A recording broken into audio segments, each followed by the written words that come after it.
Today we are going to study about the branches of ecology.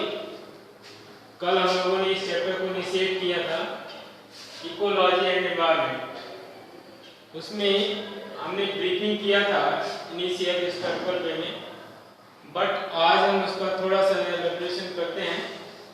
Branches of ecology. Ecology या पारिस्थितिक विज्ञान की शाखाएं कौन कौन सी है? तो इकोलॉजी के अध्ययन की सुविधा के लिए फर्स्ट टाइम जिन दो वैज्ञानिकों ने प्रयास किया था वो थे क्रिचनर और श्रोएटर। क्रिचनर और श्रोएटर 1896 में इन्होंने इकोलॉजी को अध्ययन की सुविधा के लिए दो भागों में बांटा। जिन दो भागों में इन्होंने बांटकर इसका अध्ययन प्रारंभ किया वो है पहला आर्ट इकोलॉजी, अगर संक्षेप करें तो आर्टो इकोलॉजी, और दूसरा जो है सिन इकोलॉजी। तो आर्ट का मतलब आर्टो सेल्फ के बारे में जहां स्टडी किया जाए, मतलब इकोलॉजी की वह ब्रांच जिसके अंतर्गत केवल एक ही प्राणी, एक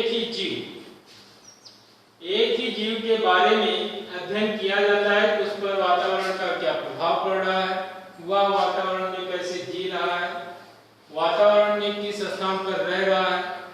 तो वातावरण के और उस जीव के पारस्परिक संबंधों का, अगर एक जीव के वातावरण के साथ पारस्परिक संबंधों का अध्ययन करते हैं तो उसे हम बोलते हैं आर्ट इकोलॉजी। तो आर्ट इकोलॉजी के अंतर्गत किसी एक जीव के उसके वातावरण के मध्य के पारस्परिक संबंधों का अध्ययन किया जाता है। तो कहीं कहीं पर यह भी लिखा जाता है एक ही जात, जब हम एक ही जात के जीवों का समूह बना देते हैं तब वह पॉपुलेशन बन जाता है। तो दूसरी चीज मिसलीडिंग हो जाता है। तो यहाँ इंडिविजुअल के लिए केवल एक सिंगल इंडिविजुअल, किसी एक इंडिविजुअल के और उसके चारों ओर पाए जाने वाले वातावरण के मध्य या पर्यावरण के मध्य के पारस्परिक संबंधों को हम क्या बोलते हैं? संबंधों के अध्ययन को आर्टिकोलॉजी कहते हैं। तो autecology is the branch of ecology which deals the interaction between individual, not many, only one, or individual with its environment, or individual with its environment। एक इंडिविजुअल का उसके एनवायरनमेंट के साथ जो इंटरेक्शन होता है उसके अध्ययन को ही हम क्या बोलते हैं? आर्टिकोलॉजी। दूसरा है सिन का मतलब होता है ग्रुप।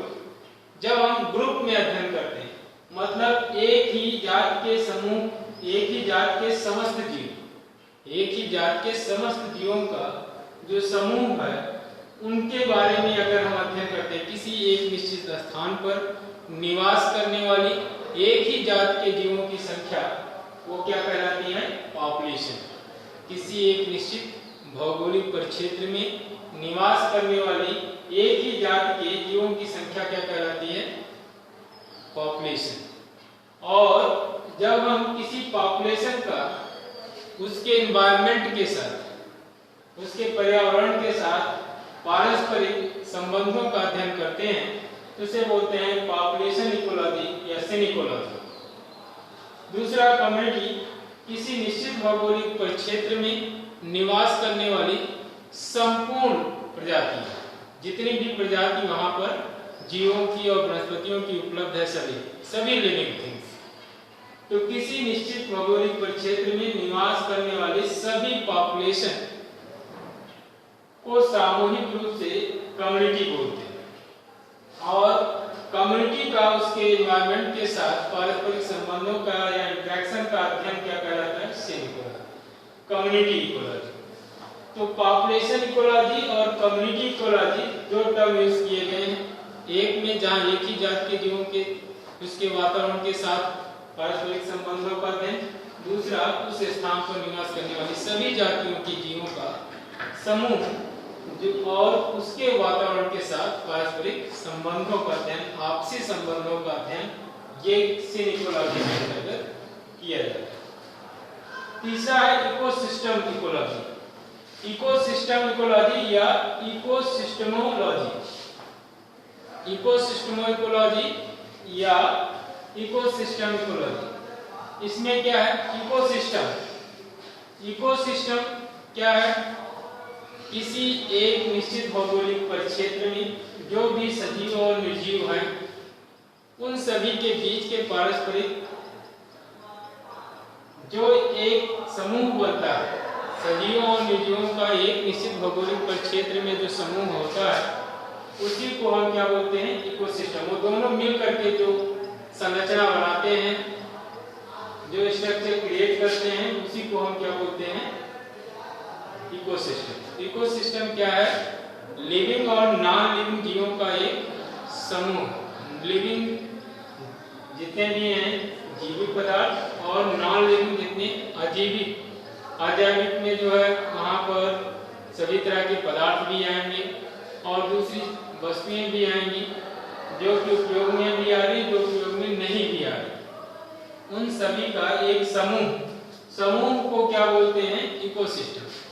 जैविक और अजैविक घटकों के समूह को क्या बोलते हैं? इकोसिस्टम, जो एक दूसरे से पारस्परिक संबंधित हो, एक दूसरे के बीच में जिनका लेन देन चलता हो। तो पर्यावरण में पाए जाने वाले अजैविक घटक और पर्यावरण में पाए जाने वाले जैविक घटकों के मध्य जो पारस्परिक संबंध स्थापित होता है वही क्या है? वो पूरा सिस्टम ही क्या कहलाता है? दोनों के मिलने से जो तंत्र बनता है वो इकोसिस्टम है। और इकोसिस्टम के अंतर्गत जहाँ पर हम इकोसिस्टम का अध्ययन करते हैं, मतलब इकोसिस्टम का अध्ययन करने का मतलब क्या है?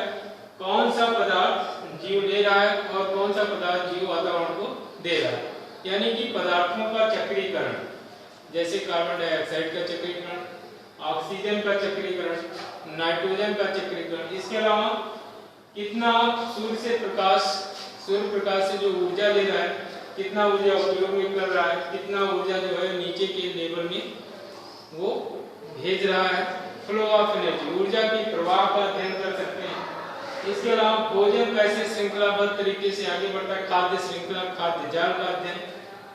तो भोजन का ऊपर से लेकर नीचे तक कैसे प्रवाह होता है, ऊर्जा का प्रवाह कैसे ऊपर से नीचे तक होता है, पदार्थ का लेन देन कैसे वातावरण में चल रहा सजीव और निर्जीव के मध्य में। तो इन सभी चीजों का अध्ययन जो है इकोसिस्टम इकोलॉजी के अंतर्गत किया जाता है। इस तरह से सेल इकोलॉजी को 3 शाखाओं में बांट करके अध्ययन किया जाता है: population ecology, community ecology, ecosystem ecology.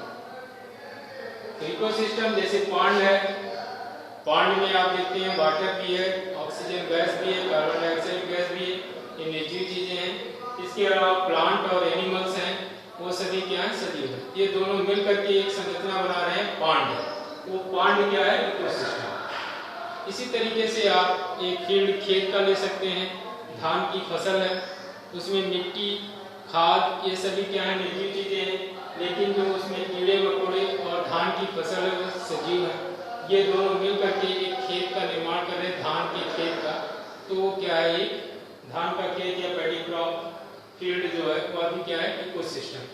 तो इस तरह से इकोसिस्टम क्या है? एक ऐसी संरचना जिसमें जीवित और अजीवित या निर्जीव दोनों साथ साथ रहते हैं, एक दूसरे को पहुंचाते हैं।